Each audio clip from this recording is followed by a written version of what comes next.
बानी पीटीआई और बुशरा बीबी के खिलाफ 190 मिलियन पाउंड रेफरेंस का फैसला एक बार फिर मौखर कर दिया गया। जज नासिर जावेद राना ने रिमार्क्स दिए कि बानी पीटीआई और बुशरा बीबी अदालत में पेश नहीं हुए। 8:30 बजे अदालत पहुंचा। बानी को 2 मरतबा पैगाम भी भेजा। मुल्जिमान के वकील भी अदालत नहीं आए।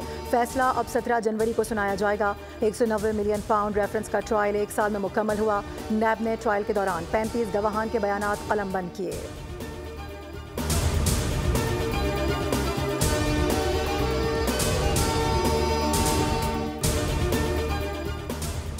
190 मिलियन पाउंड रेफरेंस का फैसला मौखर होना मुज़ाकरात की वजह नहीं। ये खुद फ़ोन करके कह रहे हैं कि जल्दी मुज़ाकरात करें। मुज़ाकरात संजीदा सियासी बसीरत रखने वालों से किए जाते हैं। गवर्नर KP फैसल करीम कुंडी की मीडिया से गुफ्तगू, कहा कि जो NRO चाहते हैं नहीं मिलेगा। ये दहशत गर्दों के सहूलतकार हैं, ये हम नहीं चाहते। KP हुकूमत ने लूट मार का बाजार गर्म किया हुआ है।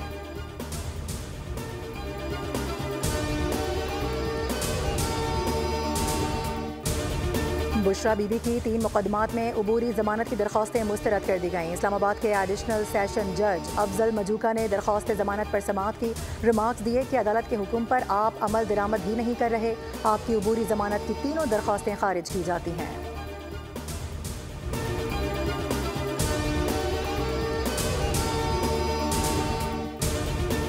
सुप्रीम कोर्ट में फौजी अदालतों में सिविलियंस के ट्रायल के खिलाफ इंट्रा कोर्ट अपील पर समाअत। जस्टिस जमाल मंदुखेल ने इस्तफसार किया, क्या सिविलियन का मिलिट्री ट्रायल कोर्ट मार्शल कहलाता है?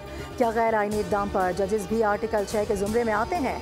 वकील ने जवाब दिया, मिलिट्री कोर्ट्स में कोर्ट मार्शल ही होता है। आर्टिकल 6 में आइन को मुअत्तल करने की सज़ा है। जस्टिस मुसरत हिलारी ने रिमार्क दिए कि आइन तमाम कवानीन की माँ और सबसे बालातर है। आइन तो बहुत से ट्रिब्यूनल्स की भी तौसीक करता है। देखना सिर्फ ये है कि कौन से केसेस कहाँ और कैसे सुने जा सकते हैं। समाअत कल तक मुलतवी।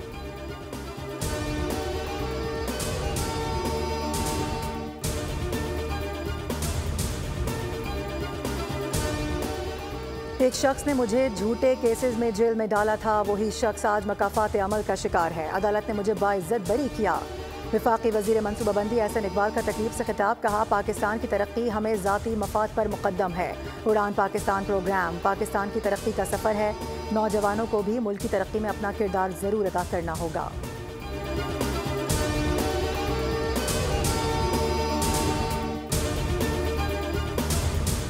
और खलाई मैदान में अहम पेशरफ्त, पाकिस्तान एक और मसनूई सैयारा खला में छोड़ने के लिए तैयार। इलेक्ट्रो ऑप्टिकल सैटेलाइट 17 जनवरी को लॉन्च की जाएगी। तर्जुमान के मुताबिक स्पार्को ने EO-1 सैटेलाइट लॉन्चिंग की तैयारियां मुकम्मल कर ली हैं। सैटेलाइट से कुदरती आफात से निमटने, ज़राअत, अर्बन प्लानिंग में मदद फराहम होगी।